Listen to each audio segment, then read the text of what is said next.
Friends, welcome to Pasi Rusi recipes in Tamil. இன்னைக்கு என்ன பண்ண போறோம்னா நம்ம Chinese fried veg wonton. அது எப்படி பண்றதுன்னு பார்க்கலாம்.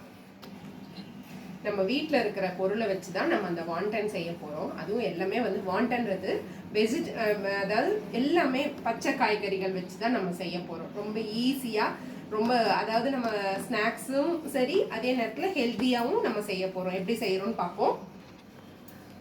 ஒரு மிக்சிங் பவுலில் 1 கப்பு மைதா மாவு, 1/4 டீஸ்பூன் உப்பு வந்து தேவையான அளவு சேர்த்துக்கோங்க. நீங்கள் மாவு சேர்க்குற அளவுக்கு ஏற்ற மாதிரி சேர்த்துக்கோங்க. மாவு உப்பு போட்டு நல்லா கலந்து விட்டுட்டு 1 டேபிள் ஸ்பூன் பட்டரை மெல்ட் பண்ணி வச்சுருக்கேன். நீங்கள் இல்லை ரூம் டெம்பரேச்சர் எடுத்துக்கிட்டிங்கனாலும் பரவாயில்ல. நல்ல ரூம் டெம்பரேச்சரில் நல்லா சாஃப்ட்னஸாக இருக்கணும் பட்டரு. இல்லைன்னா ஆயில் எடுத்துக்கோங்க. பட்டரு இல்லை அப்படின்றவங்க ஆயில் எடுத்துக்கோங்க. தண்ணி கொஞ்சம் கொஞ்சமாக தெளித்து நம்ம சப்பாத்தி மாவு பதத்துக்கு பிசைஞ்சு வச்சுக்கலாம். இங்கே பாருங்கள், மாவை நல்லா பிசைஞ்சாச்சு. மாவு வந்து நல்லா ஊறிட்டுருக்கட்டும். ஒரு 30 நிமிஷம் போல் மாவு நல்லா ஊறணும். ஒரு பேனில் 1 டேபிள் ஸ்பூன் ஆயில் விட்டுருக்கு. 1 டேபிள் ஸ்பூன் எண்ணெயில் வெங்காயம், நல்லா ஒரு வெங்காயம் பொடியை நறுக்குனது சேர்த்துக்கோங்க. வெங்காயம் லேசாக வதங்கட்டும்.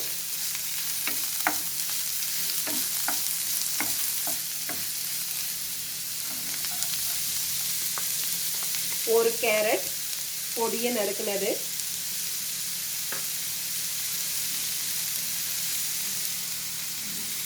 முட்டைகோஸ் ஒரு 4லேருந்து 5 இதழ். சின்னதாக இருந்துச்சுன்னா 5 இதழ் எடுத்துக்கோங்க. பெருசாக இருந்ததுன்னா 2 இருந்தால் போதும். ஒரு 10 போல் பீன்ஸு நல்லா பொடியை நறுக்குனது. 4 நம்ம 3 காய் சேர்த்துருக்கோம் ப்ளஸ் வெங்காயம்.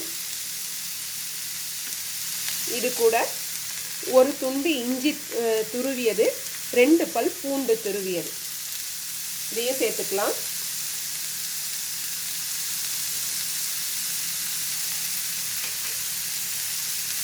சரி, எல்லா காயும் சேர்த்து நல்லா வதக்கிக்குங்க.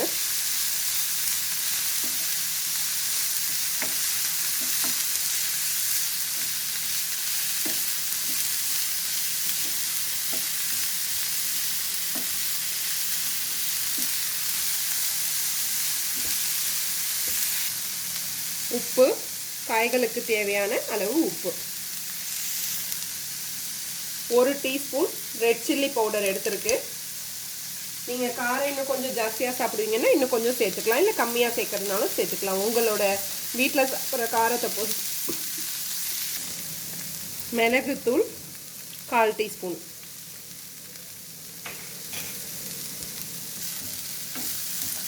காயெல்லாம் வெந்துருச்சு, ஸ்டவ் ஆஃப் பண்ணிடலாம். பாருங்கள், நல்லா சப்பாத்தி மாதிரி தரட்டிக்கோங்க. தரட்டிட்டு இந்த மாதிரி ஸ்கொயர் ஷேப்பில் கட் பண்ணிவிட்டு நம்ம தோசைக்கல்லில் போட்டு 2 சைடு போட்டு எடுத்துட்டிங்கன்னா இது ஒரு டிசைன் பண்ணிக்கலாம். அதே மாதிரி இந்த மாதிரி குட்டி குட்டியாக பூரி மாதிரியும் தரட்டிட்டு இதையும் இந்த மாதிரி போட்டு எடுத்துருங்க.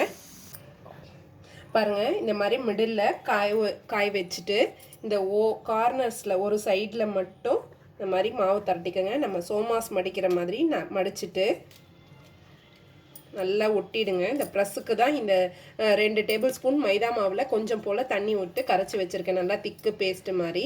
இந்த கார்னரில் வச்சுட்டு இந்த கார்னர்லேயும் வச்சுருங்க.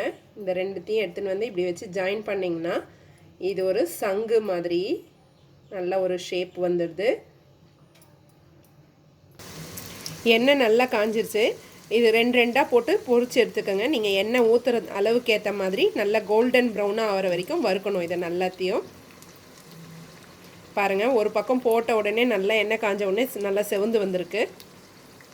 இது நீங்களும் உங்கள் வீட்டில் ட்ரை பண்ணி பார்த்துட்டு எப்படி இருந்ததுன்னு கமெண்ட்டில் போடுங்க. எங்கள் சேனலை சப்ஸ்கிரைப் பண்ணாதவங்க சப்ஸ்கிரைப் பண்ணிவிட்டு பக்கத்தில் இருக்க பெல் ஐக்கனையும் ப்ரெஸ் பண்ணிவிடுங்க. Bye friends.